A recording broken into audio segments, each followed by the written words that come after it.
Rumatsada na ang sigabo ni Coco Martin sa TV5 noong June 22, 2026 bilang bahagi ng patuloy na pagpapalawak ng partnership ng ABS-CBN at TV5.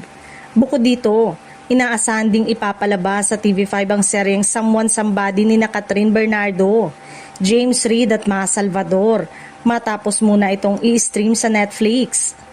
Hindi lamang ang mga teleserye ang dinadala ng ABS-CBN sa TV5 simula July 4 at 5. Mapapanood na rin sa TV5 ang Kapamilya Deal or No Deal na pinangungunahan ni Luis Manzano at Everybody Sing ni Vice Ganda.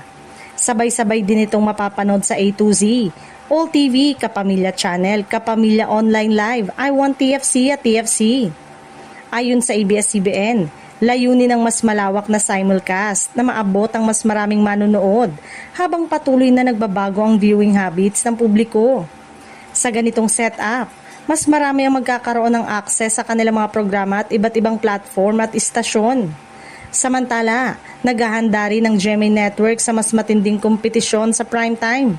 Simula June 29, mapapanood ang The Master Cutter, kasunod ang Task Force Firewall at replay ng First Tiyaya bilang bahagi ng pinalakas na GMA Prime Actionverse. Dahil sa sunod-sunod na collaboration at pagpapalakas ng mga programa sa iba't ibang istasyon, muling umiinit ang kompetisyon sa telebisyon. Hindi na lamang ito simpleng laban ng dalawang network dahil kasali na rin ang TV5, A to Z, All TV at iba pang platform sa pagpapalawak ng audience. Sa kabila ng pagkawala ng prangkisa 6 na taon na ang nakalipas, nananatiling matatag ang ABS-CBN. Patuloy itong nakakalikha ng mga bagong programa.